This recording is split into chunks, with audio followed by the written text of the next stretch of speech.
E agradecer ao Círculo Richard Wagner, na pessoa da sua presidente, Teresa Cochito, claro, o gosto que é estar a abrir este ciclo de outono, podendo apresentar o Rafael Bordal Pinheiro, que está aqui também ao meu lado, cumprimentá-los todos.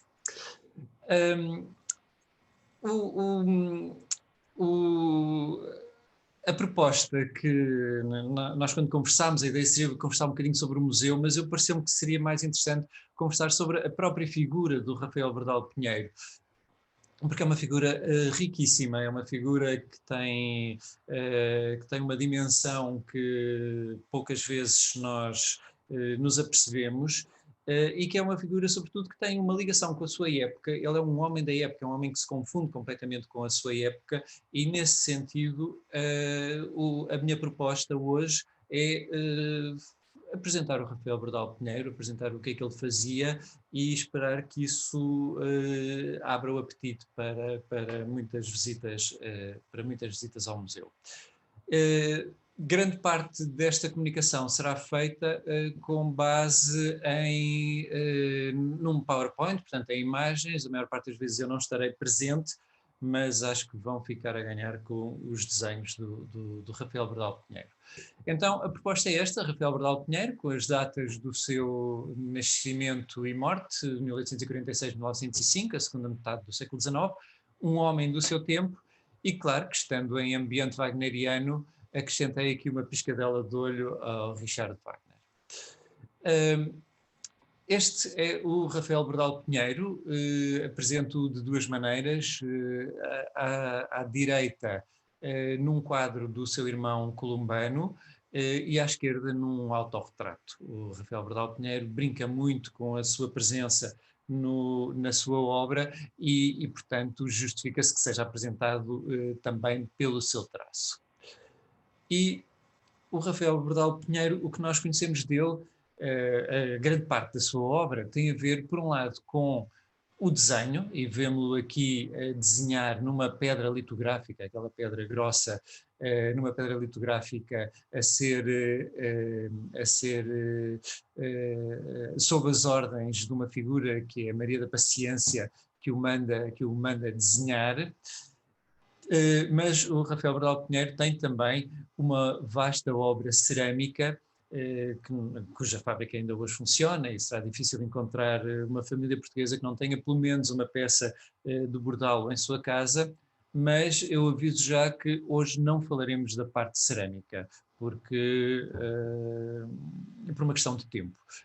Se calhar, depois, se no fim houver interesse para alguma questão, eu terei muito gosto em responder, mas, ou se calhar até podemos propor uma visita ao museu onde a cerâmica está exposta. Enfim, ficam aqui algumas sugestões.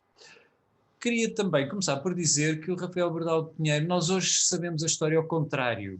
Sabemos que ele foi um caricaturista muito famoso, sabemos que tem um museu, sabemos que é uma figura incontornável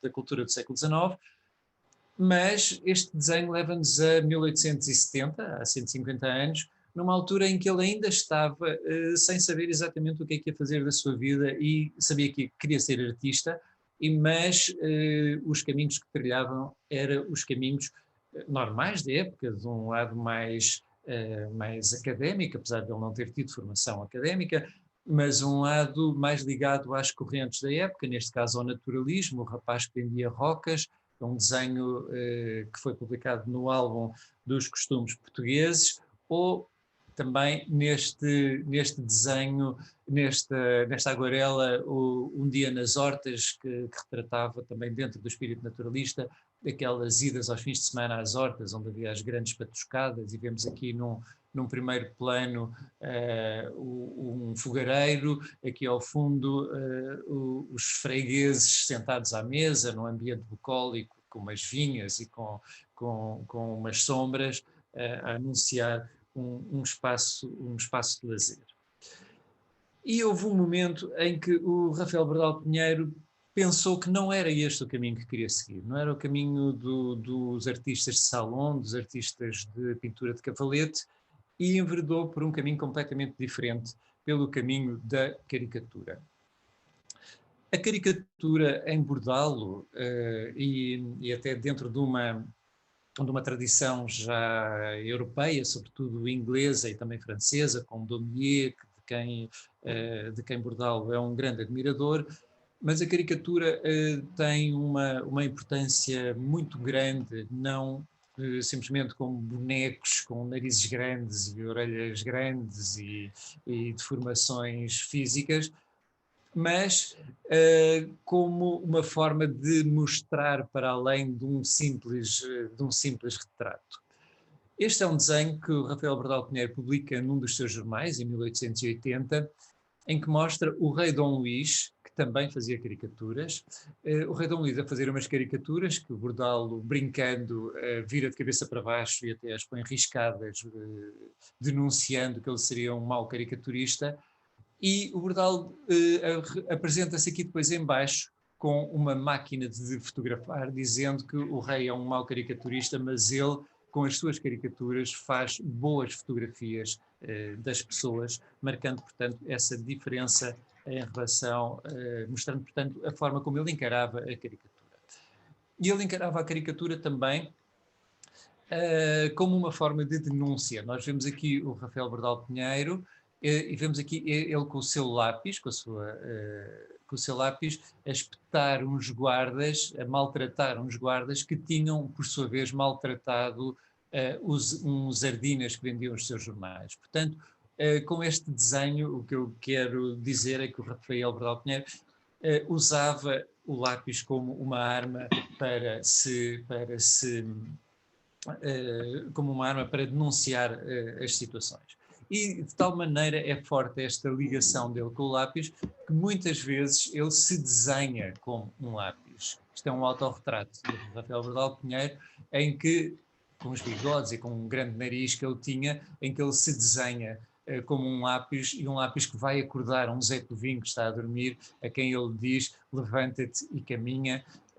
E já lá vamos mais à frente a esta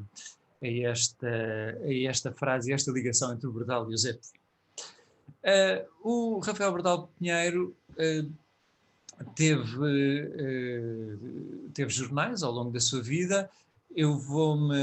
Começou em 1870 com 3 jornais que tiveram uma vida um bocadinho efêmera.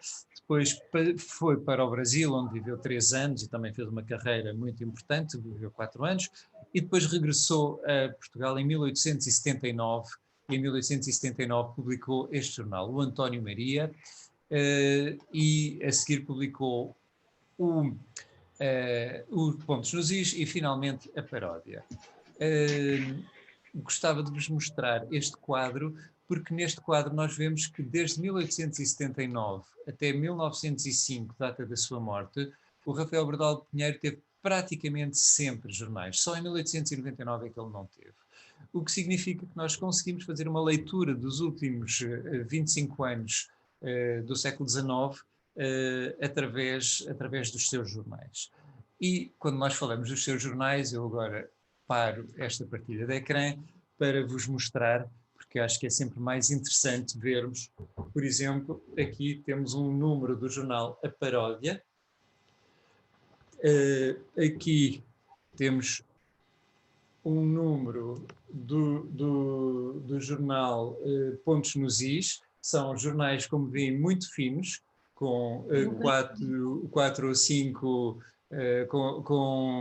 com 8 páginas. A página central, em geral, tinha também um desenho, quase um desenho editorial, e a última página também. O restante eram textos e temas relacionados com a atualidade. Queria-vos só mostrar os jornais, porque é importante vermos, não é só vermos fisicamente, e os museus têm muito a ver com o físico, vermos fisicamente estes jornais. E agora eu continuava, e agora então mostro-vos a primeira página do jornal o António Maria, de 12 de junho de 1879, em que é o seu primeiro jornal desta nova época, em que ele faz logo uma declaração de intenções dizendo que fará todas as diligências para ter razão, empregando ao mesmo tempo esforços titânicos para, de quando em quando, ter graça.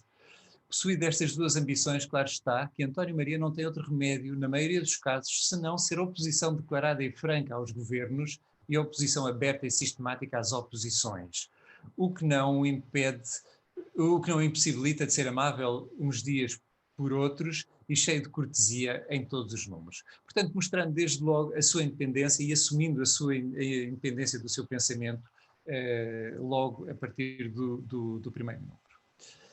E passemos então ao ambiente político e cultural.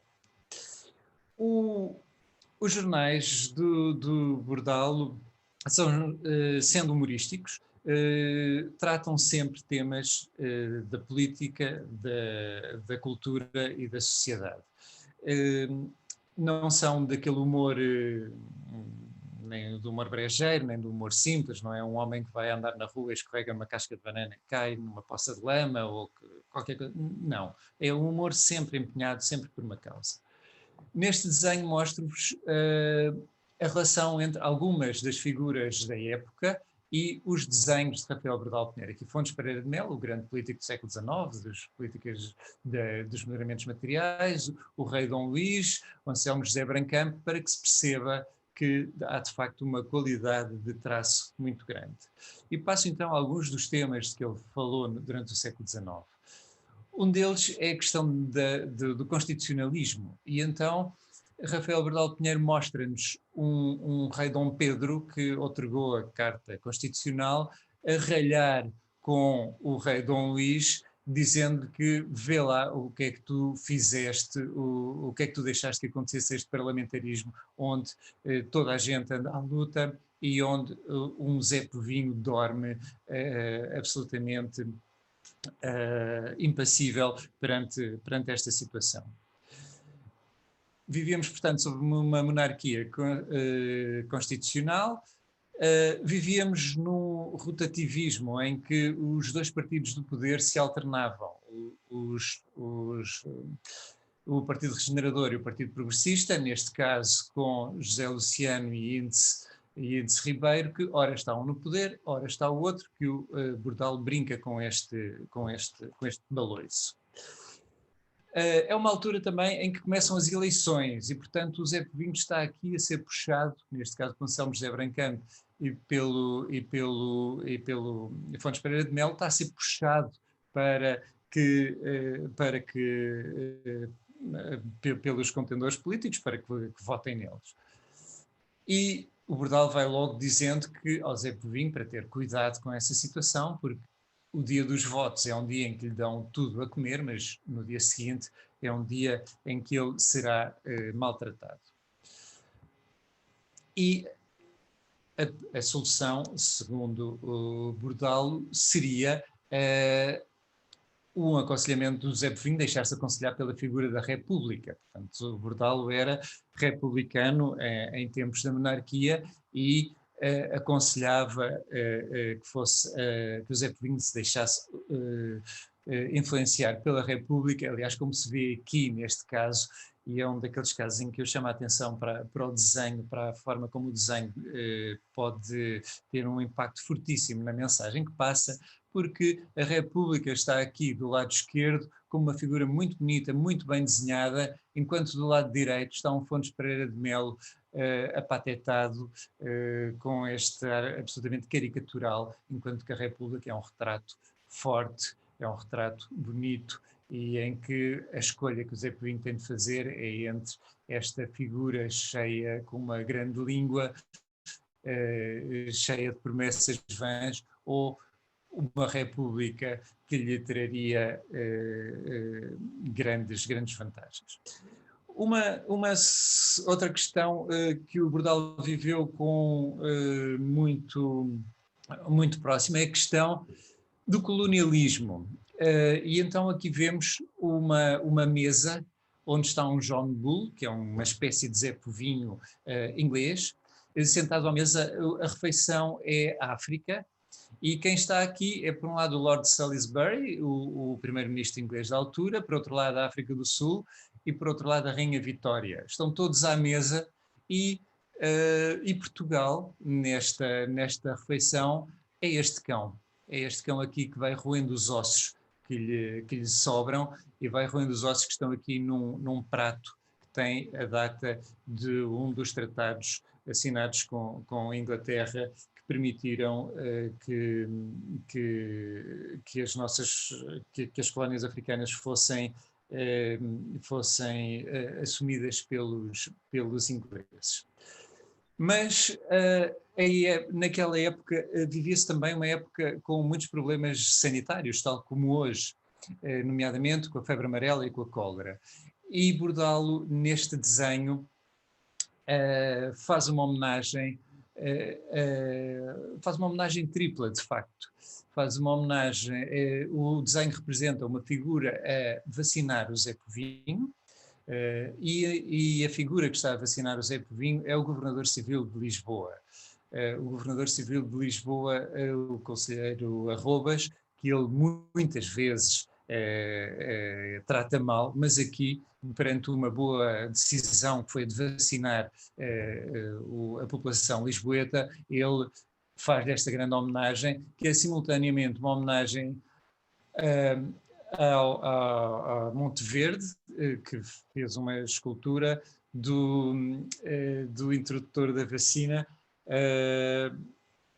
Peço desculpa, agora esqueci-me do nome. Eu já me vou lembrar porque este desenho já vai aparecer. Peço desculpa. Mas de qualquer maneira, o que eu gostava que aqui ficasse era a preocupação do Bordalo com a saúde das populações.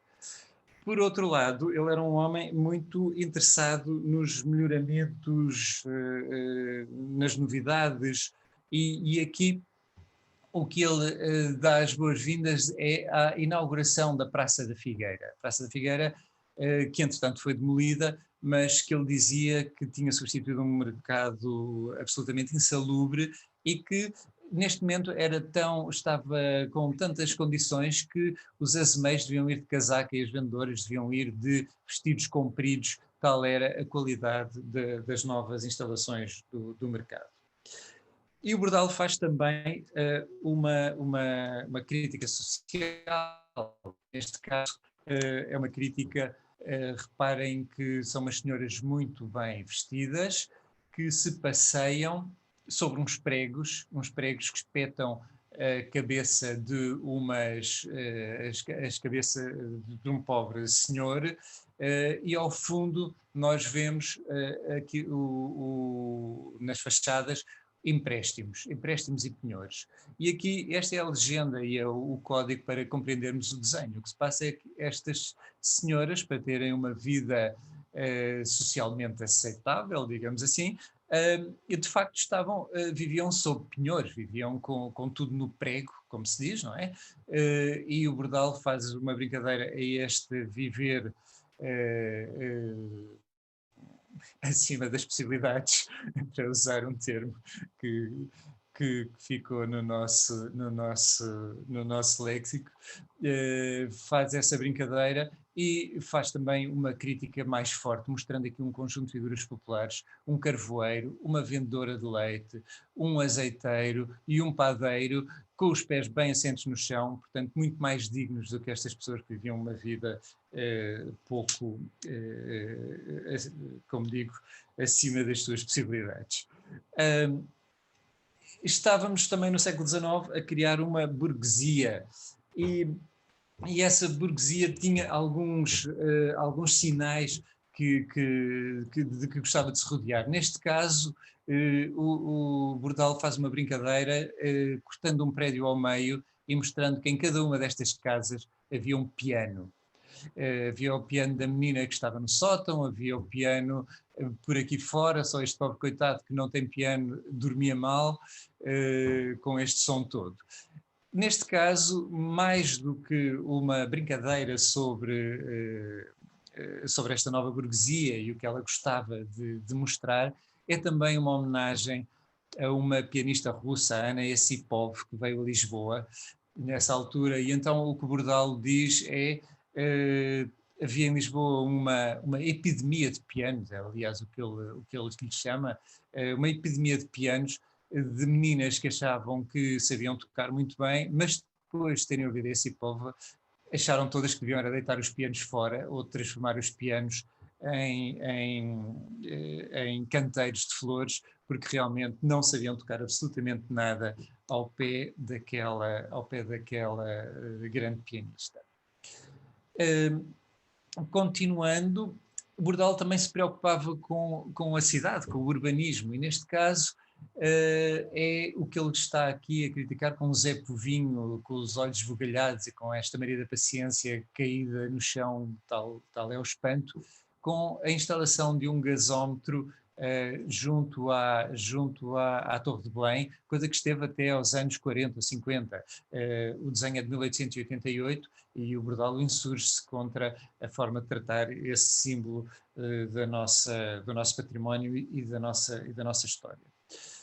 O Bordalo gostava também muito de teatros, considerava o teatro como uma forma de civilização, era um frequentador, ele era um bom vivant, mas aqui mais do que o teatro, mais do que esta récita no São Carlos da ópera portuguesa, a Loriana de Augusto Machado, o que eu gostava era de relembrar uma história que o rei Dom Luís estava de luto, portanto não podia ir assistir a esta récita, mas não a queria perder. E então foi a primeira vez que em Portugal houve uma transmissão de uma récita. E Bordal, mais uma vez, com a sua inteligência, com a sua criatividade, faz uma brincadeira em que há uma página central sobre a estreia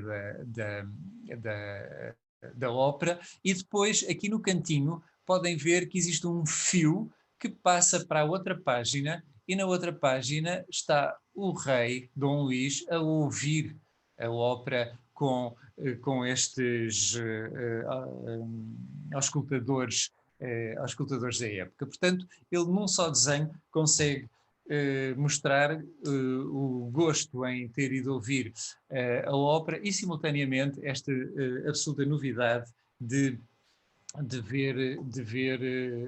da ópera ter sido transmitida, portanto, manifestar o seu enorme admiração pelas novas possibilidades que a ciência abria. Ele era também um homem que admirava muito as novas tecnologias. Neste caso é uma fábrica elétrica de máquinas que funcionava a máquinas a vapor e elétricas no Porto, e que ele homenageia nas páginas do seu jornal, e aqui é uma outra forma de brincar com o progresso, aqui apelando muito mais ao humor do que na página anterior, em que ele desenha, este desenho é de 1883, em que ele desenha uma carruagem, um comboio. Eu penso que o desenho não tem uma definição muito boa, porque senão nós veríamos cada uma destas cabecinhas que vai dentro do comboio é a família real e é o governo. E o Bordalo fala-nos aqui da ligação à Espanha, da linha de caminho de ferro, em que se faz em cima de um Zé Povinho, e que não há dinheiro que chegue, então está aqui o Fontes Pereira de Melo a tentar puxar para ver se consegue fazer esta ligação. A crítica aqui é que Bordalo achava que isto estava a ser feito à custa de outras coisas mais básicas, como era a educação, coisa que nós vemos aqui nestes mestres-escola, cá em baixo, com as meninas com as palmatórias, com as meninas de 5 olhos, que aquilo se chama as estátuas carunchosas, sobre as quais o Fontes Pereira de Melo queria fazer o governo às custas da figura do Zé Povinho. Portanto, o Bordalo nunca é um incondicional de nada, consegue sempre ver as coisas por mais do que um lado, consegue sempre ver as várias faces de cada situação. E mostro-vos também um último desenho a propósito deste ambiente sociopolítico do século XIX, em que nos mostra um John Bull, portanto a Inglaterra, a comer a África, já tem aqui a Índia na barriga, e olhando e vendo dois portugueses, dois Zés Povinhos, que dizendo que enquanto o John Bull nos come as papas, não é? O que os portugueses querem é, por um lado, um lugar no governo, desculpem, um lugar na função pública, e está aqui uma bicha de pessoas a tentar entrar nas arcadas do Terreiro do Paço, ou, num caso mais desesperado, a imigração, a árvore das patacas, e isto é uma crítica bastante forte e que o Bordalo faz variedíssimas vezes, é uma falta de iniciativa do Zé Povinho. E pegava exatamente nesta figura, neste desenho, para vos falar do Zé Povinho,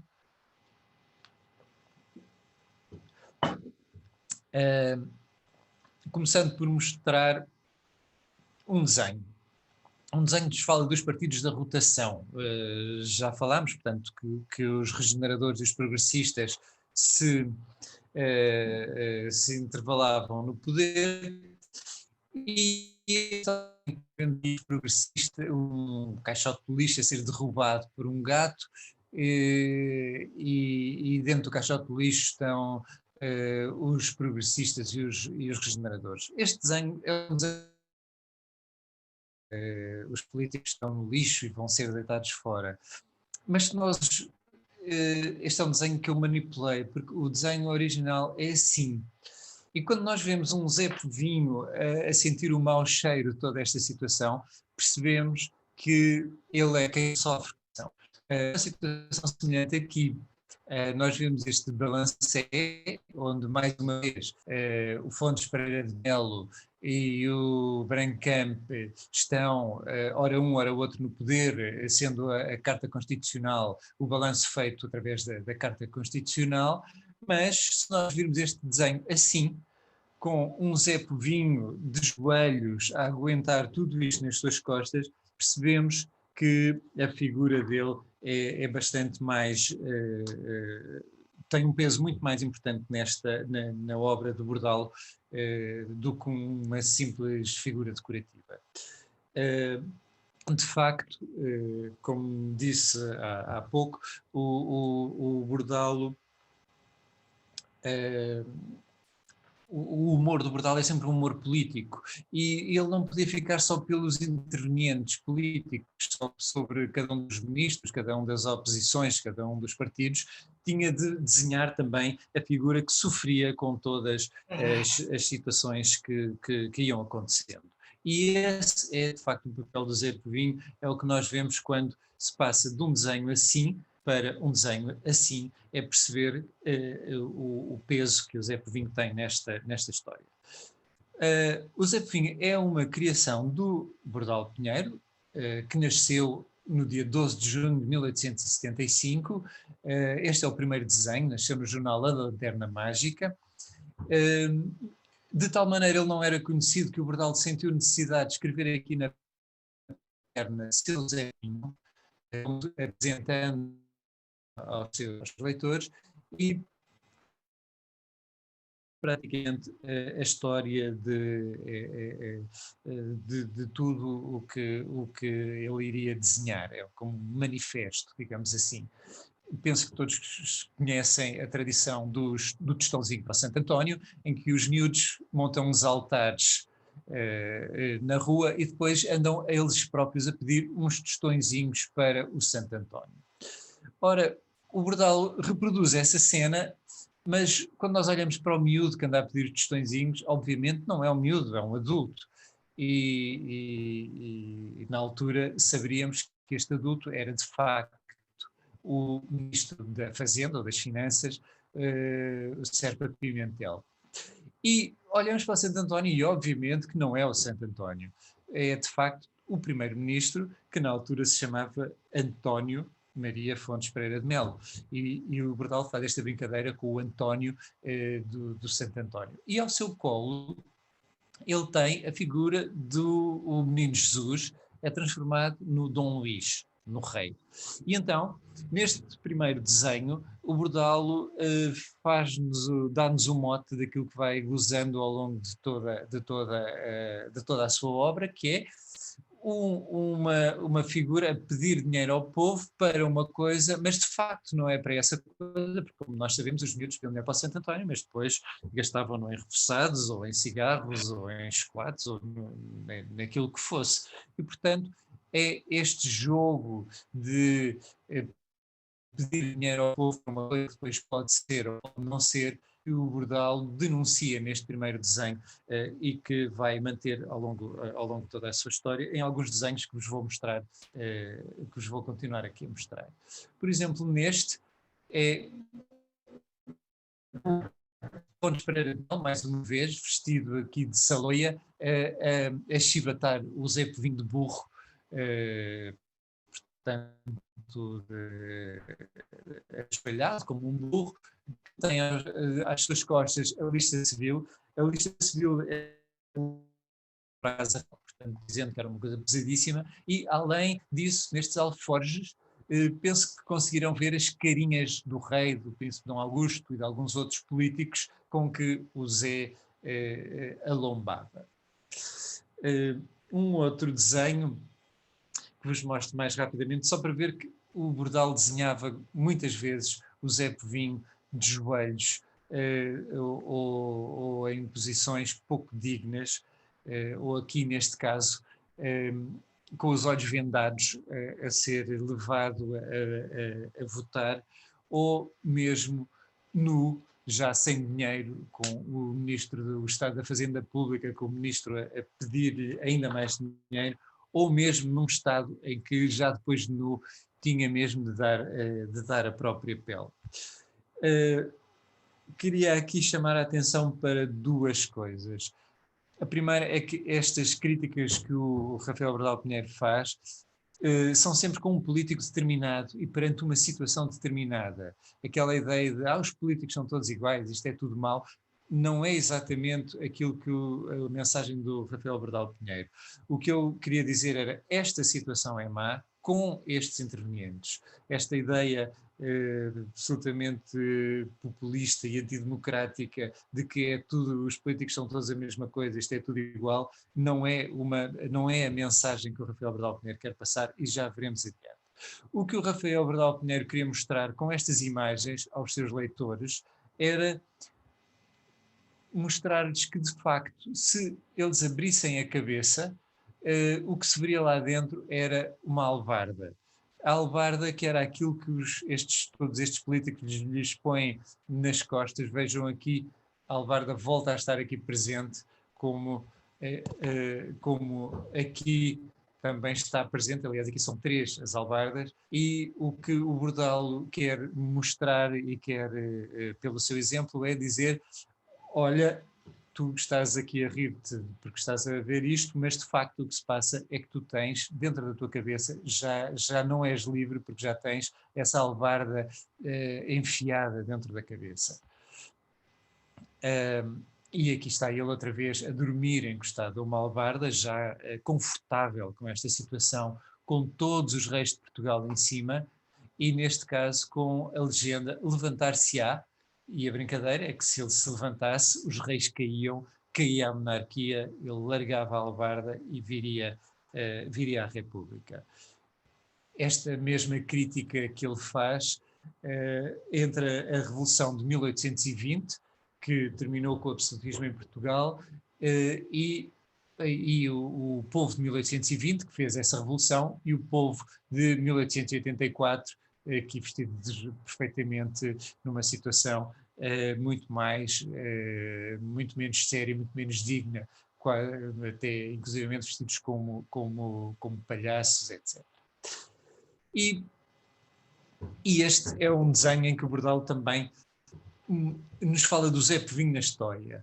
E começa com um Zé Povinho deitado com a fuga do Dom João VI para o Brasil, que depois se levanta com a Revolução Liberal em 1820, depois se volta a deitar com Dom Miguel, que depois se volta a levantar em 1836 com o fim da Guerra Civil, que se volta a deitar na Convenção do Gramido, que se volta a levantar no ultimato inglês e que o Bordal, em 1903, dizia, e que está outra vez a dormir.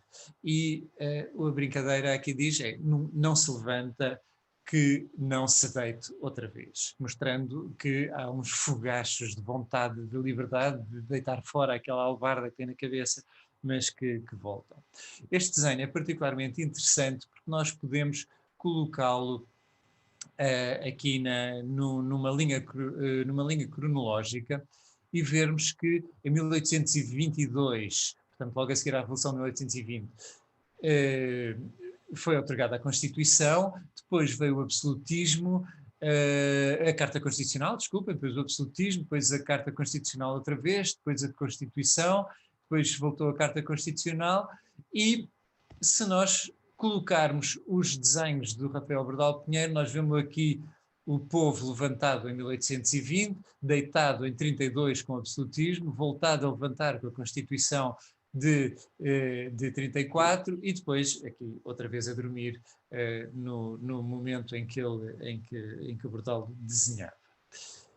Vou andar um bocadinho mais depressa porque estou a ver o tempo a passar e mostrar-vos este desenho que era o que realmente o Bordal queria, era que um povo de gatas e alvardado pelo rei se transformasse num povo a sério, que afogando deitasse fora a albarda que tinha nas suas costas, e vejam como, mais uma vez, o poder do desenho através da face do Zé Povinho, deste rosto, que aqui é perfeitamente grotesco, mas que quando se transforma num povo que gera o seu próprio destino, muda completamente de feições e torna-se muito mais humano.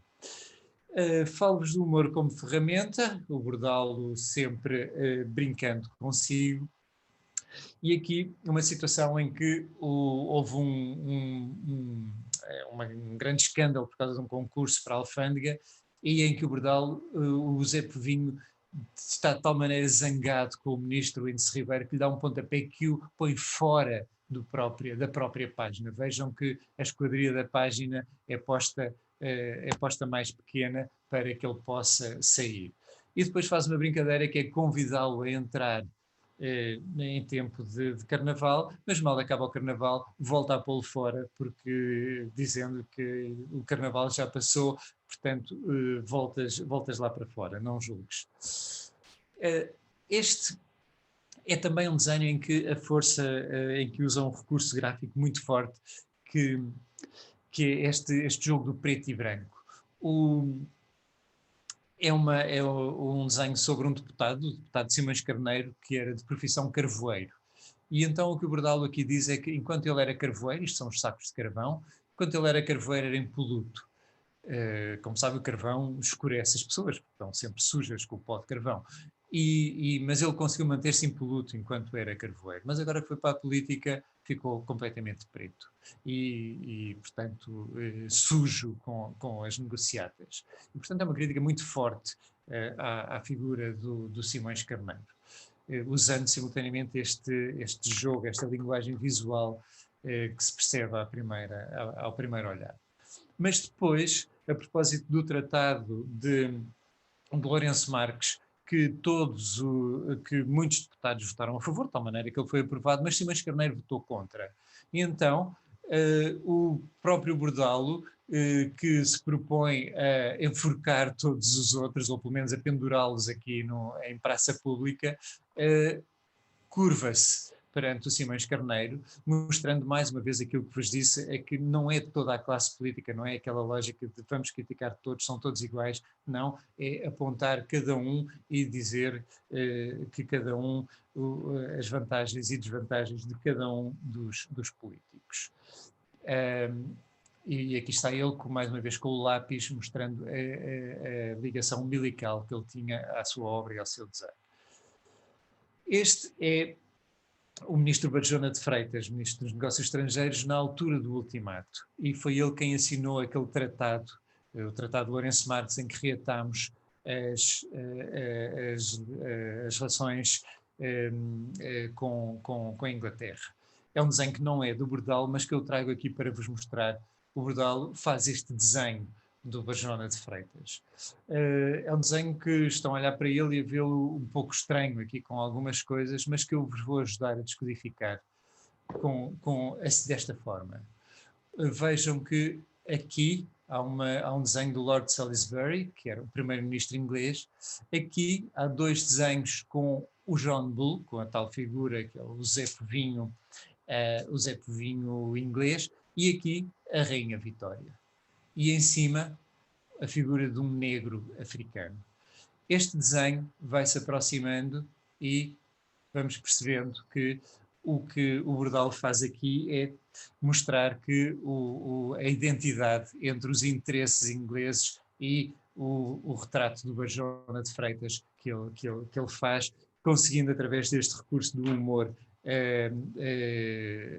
retirar a identidade ao Barjona de Freitas e colá-lo àquilo que ele considerou uma traição a Portugal. A mesma situação aqui, vivia-se um período completamente efervescente em relação a seguir ao ultimato, estamos a falar em 1890, e então o ultimato que nos obrigou a desistir da posse dos territórios entre Angola e Moçambique, o célebre mapa cor-de-rosa, criou um ambiente anti-inglês muito forte que a assinatura do reatar das relações diplomáticas veio acicatar. E na altura da assinatura do tratado, vejam aqui, portanto, depois do tratado, o Bordalo propõe que se mude também a estátua do Dom José no Terreiro do Paço. E então seria para já substituir o cavalo em que Dom José está por um burro e o próprio Dom José pela Rainha Vitória.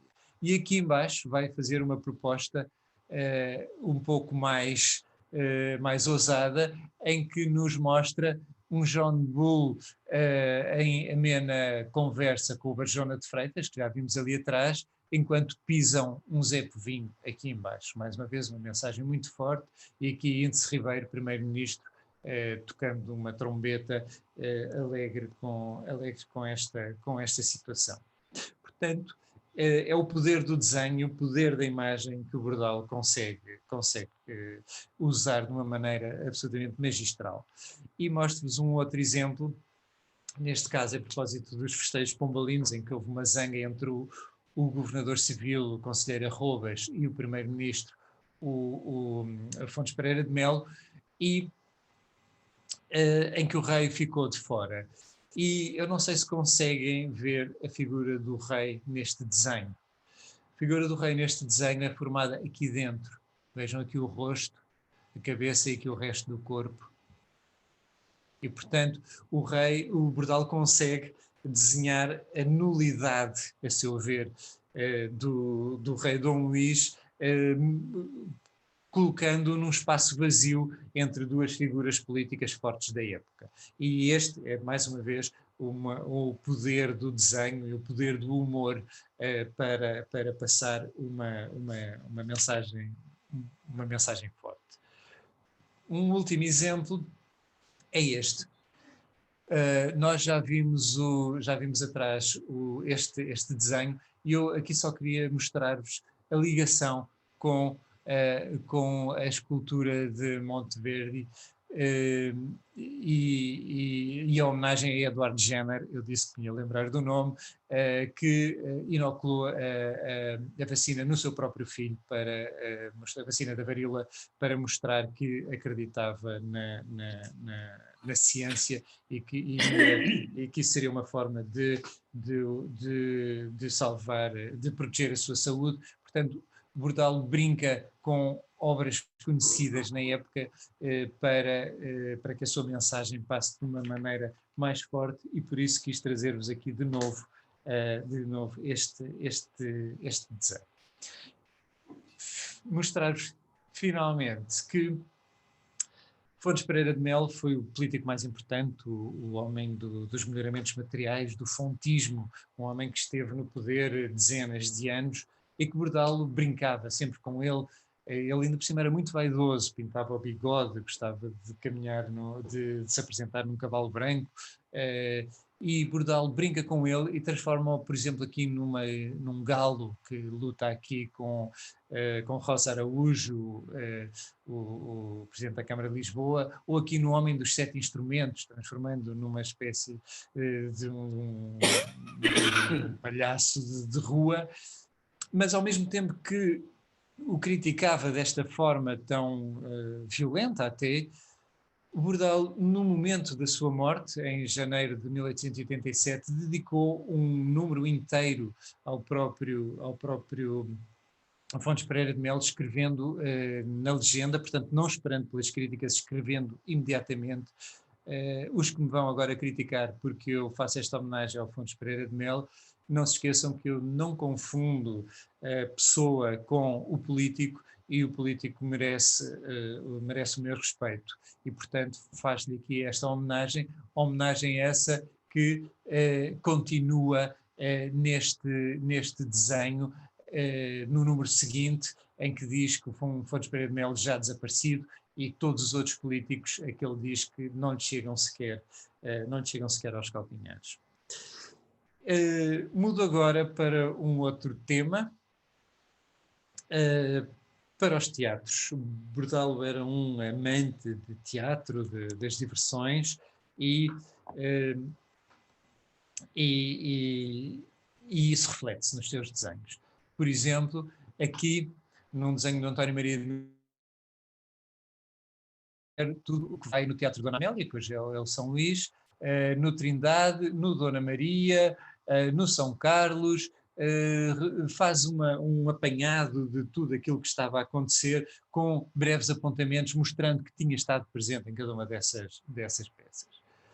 Aqui é mais uma vez o Teatro Dona Amélia, em que ele traz para a primeira página do seu jornal a paródia, mostrando também a importância que dava aos espetáculos teatrais. Neste caso, ele Dona Maria, e em que ele aqui critica este Zé Povinho, que conversa com uma Dona Maria, e em que ele está a dizer: eu não sei lá quem são esses garretes e esses giz, não sei quem é essa gente, e está aqui o Almeida Garrett e o Gil Vicente, tristíssimos em cima de um teatro que ameaça ruir perante tanta ignorância. Também gostava muito do Coliseu, neste caso não é propriamente um espetáculo, é uma quermesse, mas que trouxe aqui até mais pela qualidade do desenho do Coliseu e da espantosa cúpula que foi construída.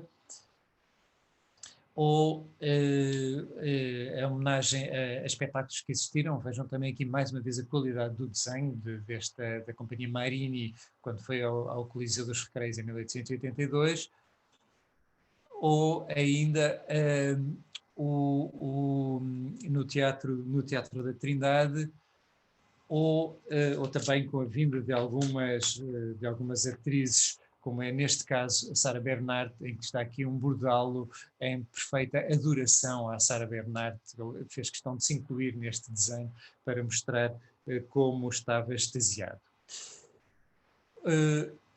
Também, e aqui mais uma vez puxada à primeira página, uma brincadeira em que Bordalo advoga que sejam proibidos os chapéus nos teatros, que era um dos grandes problemas, porque as senhoras iam de chapéu e, portanto, não se conseguia ver, e então Bordalo advoga que seja proibido o uso de chapéus. Claro que este desenho tem mais uma vez é uma primeira página, e mais uma vez tem mais do que isso, porque era uma crítica também a uma política de bons costumes que levava tudo a eito, e fazia e tornava, queria moralizar a sociedade de uma maneira um pouco com que o Bordalo não concordava. Mas ainda a propósito do São Carlos, o Bordalo vai fazer uma crítica maior. É o Zé Povinho ao capitalista machucho, que diz que, vejam, aqui atrás, desculpem, tenho de beber água.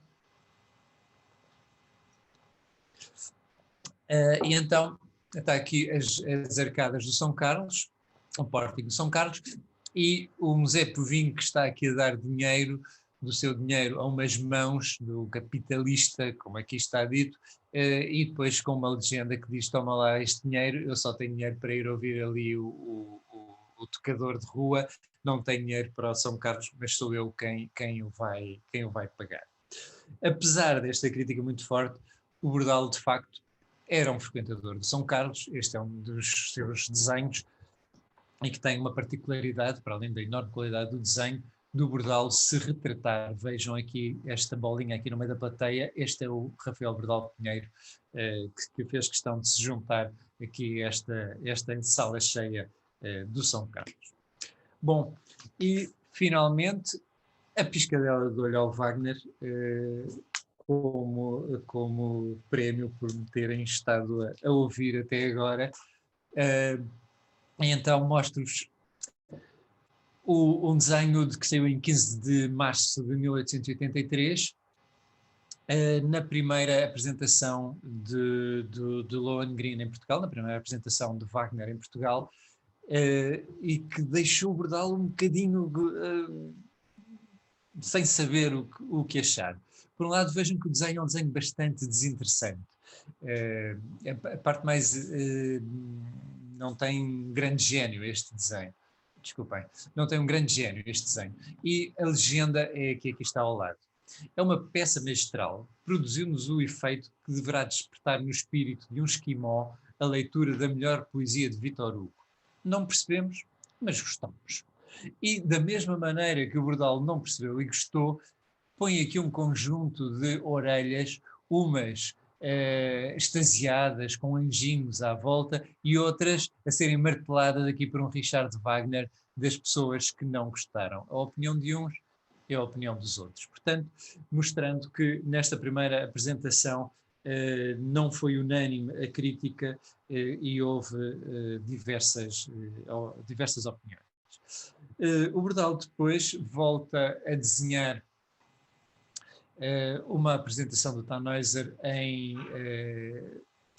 ainda também, já em 93, desculpem, já em 93, e um pouco mais à frente parece que já está rendido ao mostrar nesta página do António Maria, exatamente de janeiro de 93, que o empresário do São Carlos, por um lado, com o Lohengrin, está aqui rico e a fumar um charuto com toda a gente a aplaudir, enquanto perante a Carmen ou a Gioconda fica triste, não, as pessoas vão-se embora, estão aqui uns pés a sair de cena e os cães ladram, mostrando que o Wagner já era apreciado e já rendia, já dava rendimento ao Teatro do São Carlos.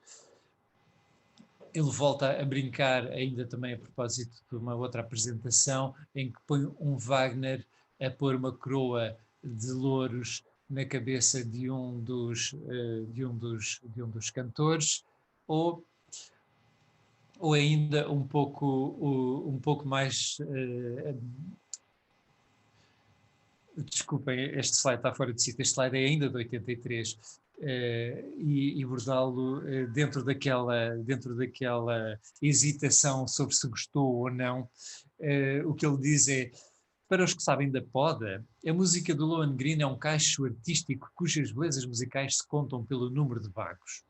Para nós, pobres leigos no assunto, o que de veras nos surpreendeu e nos encantou foi o esplendor do cenário e do vestuário. Os sábios que façam a apologia da música, que nós limitamos-nos ao elogio da mise-en-scène, cada qual no seu ofício. De facto, o Bordalo era um homem muito mais visual e inclusivamente no livro, no Pensar em Morrer, de Mário Vieira de Carvalho, Bordalo é apresentado muito mais como um verdiano do que como um wagneriano. Aliás, ele de facto gostava também, eram das operetas do Offenbach. Eu achava que as operetas do Offenbach eram caricatura em forma de música e era com o que mais se identificava. Mas vou-vos mostrar também uma outra imagem que acho muito interessante do peso do Wagner. Esta imagem é de 1892 e é um texto eu chamo a atenção que os textos não eram necessariamente do Bordalo, eram, aliás, quase certeza que não eram de Bordalo. Bordalo rodeou-se de bons escritores, nomeadamente do Ramalho Ortigão, do Guerra Junqueiro, do Guilherme Azevedo, uma série de outros escritores, mas o que, neste caso, a propósito da reforma da Carta, a reforma da Carta é a Carta Constitucional, a Constituição que precisava de ser revista, e que a certa altura no texto é referido. Passou Augusto Comte, passou Herbert Spencer na filosofia, passou Darwin, passou o Proudhon na economia social, passou Michelet na história, passou Victor Hugo na poesia, passou Wagner na ópera, passou Offenbach na opereta, e a Carta Constitucional continua na mesma. E a crítica dele depois vem a seguir. Posta à porta da civilização moderna, a Carta ficou ali pregada a quatro pregos, como um esteirão de escada.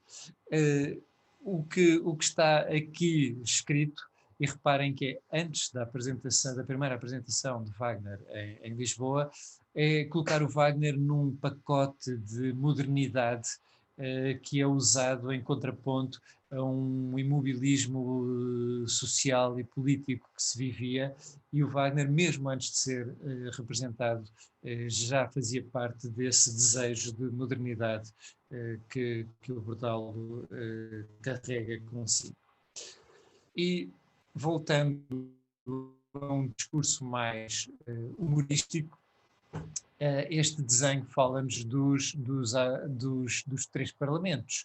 É uma brincadeira em que ele diz que as decisões sobre Portugal, sobre o país, se passavam entre São Bento, entre o Parlamento propriamente dito, entre São Carlos e entre o São Martinho, sendo o São Martinho o Martinho da Arcada.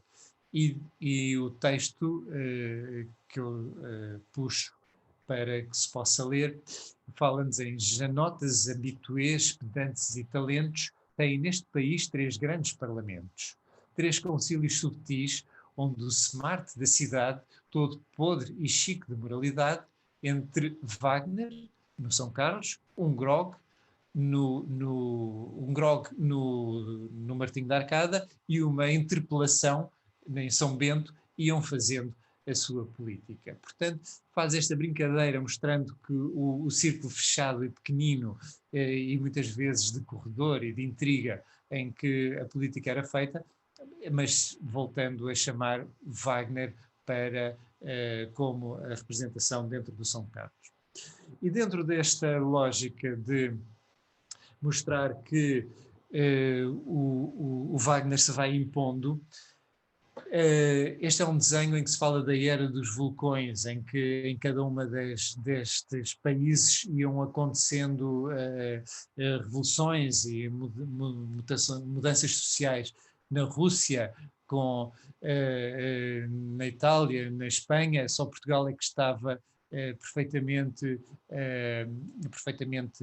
apagada esta chama, esta vontade de mudanças. Aliás, como se pode ver aqui, com um Zé Povinho de costas a fazer as suas necessidades, perfeitamente passar-lhe ao lado todos estes ventos de mudança.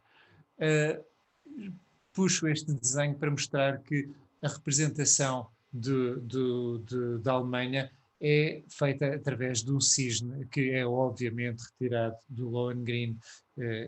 Não há outra forma e portanto que a melhor forma que o Bordalo achou para representar a Alemanha é ir buscar esta representação do Lohengrin e do seu cisne. E termino com com a morte do Wagner. Bordalo fez uma página de homenagem. Curiosamente, na mesma altura morreu o Gustave Doré, o ilustrador, e de que Bordalo também era um grande admirador e com quem tem alguns desenhos inspirados claramente nele, juntando assim duas grandes figuras da cultura do século XIX, mas fazendo mais uma vez, esta grande homenagem a Richard Wagner. E com esta imagem termino esta apresentação, esperando não ter sido demasiado extensa e ter trazido alguma novidade.